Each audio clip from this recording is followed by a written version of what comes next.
என் அன்பு குழந்தையே, உனக்கான நல்ல விஷயங்களை செய்து கொடுப்பதற்காகவே உன் அம்மா என்று உன்னுடைய இல்லம் தேடி வந்திருக்கின்றேன். என் பிள்ளையே, உனக்காக நான் வந்துவிட்டேன். உன்னுடைய வாழ்க்கையில் இருக்கின்ற ஒரு முக்கியமான பிரச்சனையை நான் முடித்து வைக்கின்றேன். என்னவென்று கேட்காமல் என்னை வாசலோடு திருப்பி அனுப்பிவிடக் கூடாது. என் பிள்ளைக்கு வாழ்க்கையில் நடக்கின்ற விஷயங்களை தெளிவுபடுத்த இந்த அம்மா இந்த நல்ல நாளில் உன்னை சந்திக்கின்றேன். என் பிள்ளை, உன் வாழ்க்கையில் உன்னை அதிகமாக ஆட்டிப்படைத்து கொண்டிருக்கின்ற பிரச்சனைகள் ஒன்று பல பிரச்சனை, 2 உறவுகளுக்குள் இருக்கின்ற பிரச்சனை. என் பிள்ளையே, சில நேரங்களில் உன்னுடைய வாழ்க்கையில் அதிக சந்தோஷத்தை கொடுத்த விஷயம் இன்று உனக்கு கஷ்டத்தை கொடுக்க ஆரம்பித்து விடுகின்றது. எந்த ஒரு விஷயத்தினால் வாழ்க்கையில் நமக்கு நிறைவான சந்தோஷம் கிடைக்கும் என்று நம்பினாயோ அங்கு இன்று என் பிள்ளை நீ ஏமாந்து நின்று கொண்டிருக்கின்றாய். உன் உயிரான உறவு, உன்னோடு வாழ்ந்து கொண்டிருக்கின்ற உன்னுடைய வாழ்க்கை துணையானது ஏதோ உன்னை விட்டு சில அடி தூரம் விலகி நின்று கொண்டு இருக்கின்றது. இத்தனை காலமும் காட்டிய அன்பு இங்கே இப்பொழுது பொய்யாகிவிட்டது. அந்த அன்பை போலியானது தானே என்று நீ நினைக்கின்ற அளவிற்கு உன் மீது வெறுப்பை காட்டி கொட்டி தீர்த்து விட்டது. பிரச்சனைகள் எதுவுமே இல்லை தவிர வேறு எதுவும் உன் பக்கம் இல்லை. ஆனாலும் அவர்களுக்கு உன் மீது வெறுப்பு வருகின்றது என்றால் அதற்கு காரணம் தெரியாமல் என் பிள்ளை நீ தவித்து நின்று கொண்டு இருக்கின்றாய். நாம் ஒரு தவறு செய்துவிட்டோம், அதனால் நம்மை இவர்கள் வெறுக்கின்றார்கள் என்றால் அதை நாம் மனதார ஏற்றுக்கொள்ளலாம். ஏனென்றால் நம் பக்கம் தவறு இருக்கின்றது என்று. ஆனால் இப்பொழுது இவர்கள் நம் பக்கம் எந்த தவறும் இல்லாமல் நம் மீது பழி போட தொடங்கினார்களோ அப்பொழுதிருந்தே தெரிந்து கொள்ளலாம் ஏதோ ஒரு விஷயம் இவர்களுக்கு உன்னை பற்றி மனதில் இருக்கின்றது, அல்லது ஏதோ ஒரு சந்தேகம் அவர்களுக்குள் உன்னை பற்றி இருக்கின்றது. ஆனால் அதை உன்னிடத்தில் கேட்கின்ற அளவிற்கு அவர்களுக்கு மனதில் தைரியம் இல்லை. அதனால் அதை வெளியில் சொல்லவும் முடியாமல், முழுமையாக முழுங்கவும் முடியாமல், அரைகுறையாக உன்னிடத்தில் அந்த கோபத்தை காண்பித்து கொண்டிருக்கின்றார்கள். என் பிள்ளையே, இப்படி நம் வாழ்க்கையில் நமக்கென இருக்கின்ற எந்த ஒரு உறவுமே நம்மை இந்த அளவிற்கு காயப்படுத்தினால் நாம் எங்குதான் செல்ல போகின்றோம்? நமக்கு மட்டும்தானே இப்படியெல்லாம் வாழ்க்கை ஆபத்து என்றாலும், நமக்கு ஒரு வேதனை என்றாலும் இவர்களிடத்தில் தானே சென்று நின்று கொண்டிருப்போம்.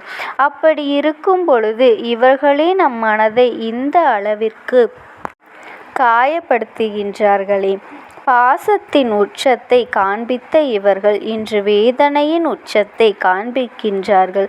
ஒரு சிறு துரும்பு உன் மீது பட்டாலும் உடனடியாக அதற்காக கண்ணீர் வடிக்கின்றவர்கள் இன்று பெரிய பாறாங்கல்லே உன் தலையில் விழுந்த போதிலும் அதை கண்டும் காணாமல் சென்று விட்டார்கள். இது உண்மை நிலை.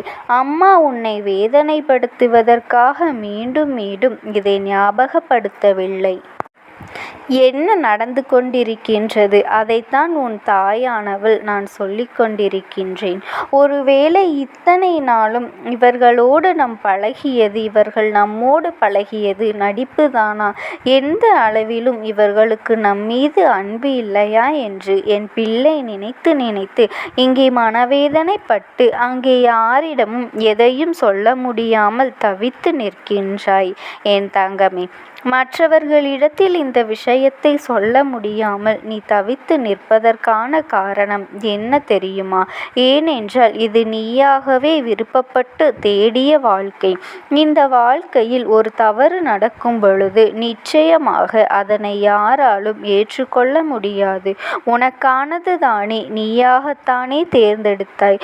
அன்றே சொல்லும் பொழுதே கேட்டிருந்தால் இந்த நிலை உனக்கு வந்திருக்காது.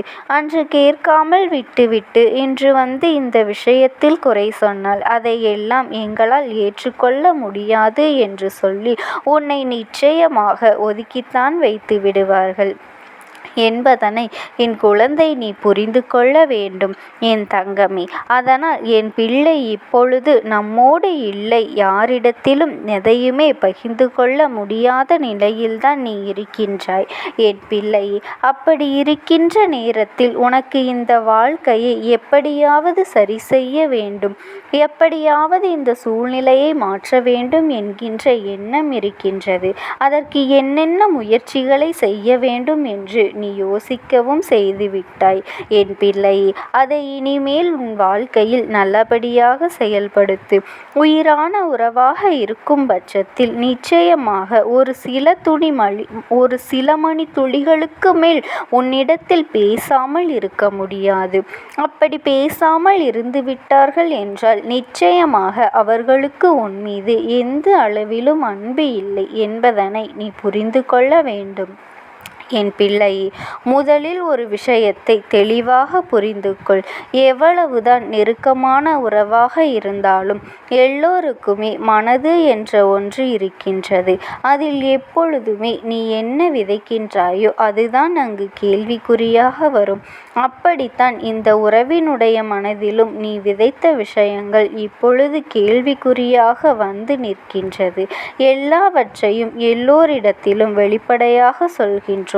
நம் வாழ்க்கையை இவர்களிடத்தில் ஒப்படைக்கின்றோம். நம் வாழ்க்கையில் நம் முன்னால் செய்த தவறுகளை எல்லாம் இவர்களிடத்தில் சொல்ல வேண்டும். ஒளிவு மறைவில்லாத வாழ்க்கையை வாழ வேண்டும் என்கின்ற நல்ல எண்ணத்தில் அனைத்தையும் சொல்லிவிட்டு இப்பொழுது அதுவே உன் வாழ்க்கைக்கு உனக்கு எதிராக திரும்பி நிற்பதைக் கண்டு நீயே அதிர்ச்சியுற்று நிற்கின்றாய். எந்த ஒரு வாக்குறுதியை உனக்கு அவர்கள் அன்று கொடுத்தார்களோ எதை பற்றியும் நான் பேச மாட்டேன், இதுதான் நமக்கான வாழ்க்கை என்று நீ நினைத்து கொண்டிருக்கின்றார்கள். அந்த வாக்குறுதியை அவர்கள் மீறிவிட்டார்கள் என் தங்கமே. இப்பொழுது உன் வாழ்க்கையில் இருக்கின்ற மிகப்பெரிய பிரச்சனை, முதலில் சற்றென்று எந்த ஒரு முடிவையும் எடுப்பதை நிறுத்திவிடு.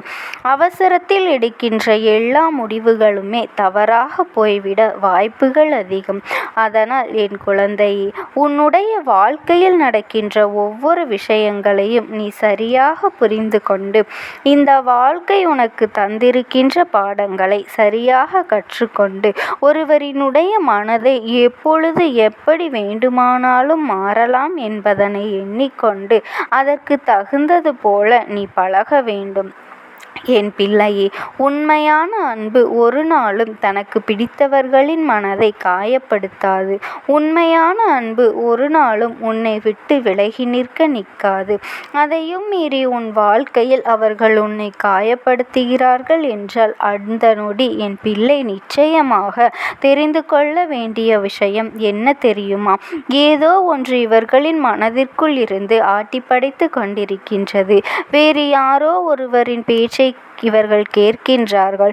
உன்னை பிடிக்காதவர்கள், உன்னோடு அவர்கள் வாழ்வது பிடிக்காதவர்கள் என்று யாரோ ஒருவர்தான் இது போன்ற சூழ்ச்சிகளை செய்து கொண்டிருக்கின்றார்கள் என் பிள்ளையே. உண்மையில் அம்மா உனக்கு ஒரு விஷயத்தை சொல்கின்றேன், தெளிவாக புரிந்து கொள். இந்த பிரச்சனையை முடிப்பதற்கு ஒரு வழிதான் உண்டு. 2 நாட்கள் அதற்காக நேரம் எடுத்துக்கொள். அந்த உறவு மீண்டும் உன்னை தேடி வந்து உனக்காக அவர்கள் கொடுத்த கஷ்டங்களுக்கு மன்னிப்பினை கேட்டுவிட்டார்கள் என்றால் அதற்காக நீ கவலைப்பட வேண்டாம். இல்லை, அதை சிறிதளவும் கூட உணராமல் தான் செய்தது தவறு என்றே நினைக்காமல் மீண்டும் மீண்டும் உன்னை காயப்படுத்தி கொண்டிருக்கின்றார்கள் என்றால் இந்த வாழ்க்கை ஒரு நாளும் எடுபடாது. இதற்கு மேலும் அவர்களை நீ தாங்கி பிடித்து கொண்டு சேர்க்க ஒரு பொழுதும் நினைக்காதே. அதை தாங்கி பிடிக்க மேலும் மேலும் உனக்கு கஷ்டங்களைத்தான் கொடுக்கும் என்பதை நீ புரிந்து கொண்டாலே போதும் என் பிள்ளையே. கஷ்டங்களை கொடுக்கக்கூடிய வாழ்க்கையை நீ உனக்கானதாக மாற்றுவதும் அதை அப்படியே இருந்து கஷ்டங்களை அனுபவிப்பதும் உன்னுடைய கைகளில்தான் இருக்கின்றது என்பதனை நீ புரிந்து கொண்டாலே போதும்.